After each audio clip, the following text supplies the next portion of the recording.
हनुमान। केसरी नंदन, अंजनी नंदन, पवन पुत्र, शंकर सुवन, कितने आशीर्वाद हैं हनुमान जी के नाम में। भगवान राम की शक्ति है हनुमान जी। कथा है कि जब माता अंजनी पुत्र प्राप्ति के लिए तपस्या कर रही थीं, तो उनके हाथों में खीर का भाग किसी काक के द्वारा आ गया, जिसे भगवान शिव का प्रसाद समझकर उन्होंने ग्रहण किया। वो खीर कहते हैं कि महाराज दशरथ को पुत्र कामेष्ट यज्ञ के संपन्न होने पर आशीर्वाद रूप में स्वयं यज्ञ देवता ने प्रदान की थी, जिसके 2 भाग करके राजा दशरथ ने अपनी दोनों बड़ी रानियों माता कौशल्या और माता कैकेयी को दिया, और दोनों माताओं ने अपनी खीर में से एक एक भाग माता सुमित्रा को दिया, जिससे माता कौशल्या को रामचंद्र, माता कैकेयी को भरत और माता सुमित्रा को लक्ष्मण और शत्रुघ्न प्राप्त हुए। अब इसी खीर का एक भाग पहले ही काक लेकर उड़ गया था, और माता अंजनी को ये भाग प्रसाद रूप में मिला। चूँकि वो भगवान शिव की आराधना कर रही थीं पुत्र प्राप्ति के लिए, सो उन्होंने इसे भगवान शिव की कृपा माना। इसीलिए तो हनुमान जी शंकर सुवन हैं। चूँकि केसरी उनके जन्मदाता हैं, वो केसरी नंदन हैं, और भगवान पवन ने उन्हें अपने समान वेग का आशीर्वाद दिया है। वो पवन पुत्र भी हैं। पर हनुमान जी का परिचय सिर्फ इतना ही नहीं है। राम भक्त हैं हनुमान, परम ब्रह्म के सबसे प्रिय हैं वो।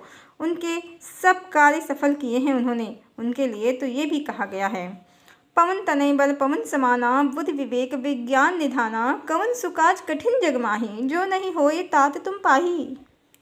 अर्थात हनुमान जी के लिए कोई भी कार्य संभव नहीं। भगवान राम के तो कार्य करने में वो सदा तत्पर रहते हैं।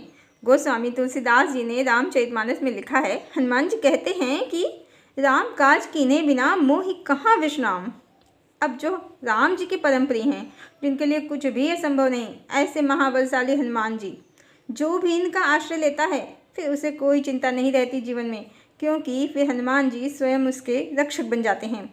जब किसी को तंत्र मंत्र भूत बाधा के भय सताते हैं, तो हनुमान चालीसा सुनने पढ़ने मात्र से भय जाता रहता है, और अपने अंदर एक आत्मविश्वास, साहस और शक्ति का आभास होने लगता है। हनुमत कवच तो और भी शक्तिशाली है। इसे सुनने पढ़ने से रोग व्याधि, तंत्र मंत्र, भूत बाधा, दुर्घटना इत्यादि सभी के डर जाते रहते हैं, और मन में सकारात्मक विचार रहने लगते हैं, जिससे धीरे धीरे आध्यात्मिक उन्नति होने लगती है। और हनुमान जी का आश्रय निष्ठापूर्वक लेने पर सच में व्यक्ति की आध्यात्मिक और भौतिक दोनों ही जगत में असाधारण उन्नति होती है।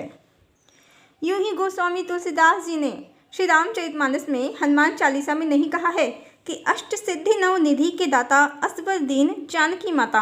हनुमान जी का आश्रय लेने पर व्यक्ति में सत्वगुण बढ़ते हैं, तमोगुण का नाश होता है, व्यक्ति ईश्वर के प्रति कृतज्ञ होने लगता है, ईश्वर में व्यक्ति का विश्वास दृढ़ होता है, और जो भी मनुष्य हनुमान जी का आश्रय लेता है उसका चैत्य दृढ़ होता है, व्यक्तित्व सुदृढ़ होता है, वह स्त्रियों का आदर करने वाला होता है, और सभी तरह की संपदाएं उसके साथ रहती हैं। उसका जीवन चिंता मुक्त और सुखमय रहता है। इसीलिए तो हनुमान चालीसा में तुलसीदास जी ने कहा है कि और देवता चित्त न धरहीं, हनुमत से सर्व सुख करहीं। इतना ही नहीं, जो सिर्फ भौतिक लाभ के लिए नहीं बल्कि निष्काम भाव से हनुमान जी का आश्रय लेते हैं, उन्हें स्वतः ही अंतःकरण में ईश्वरीय ज्ञान भी होने लगता है, और वो ईश्वर को भी प्राप्त कर लेते हैं। कहने का सार ये है कि हनुमान जी सिर्फ भूत प्रेत रोग व्याधि की चिंता से ही मुक्त नहीं करते, बल्कि भौतिक संपदाएं भी प्रदान करते हैं। और सिर्फ भौतिक संपदाएं ही प्रदान नहीं करते, बल्कि ईश्वर से भी जीवात्मा का मिलन कराने में पूर्ण सक्षम हैं।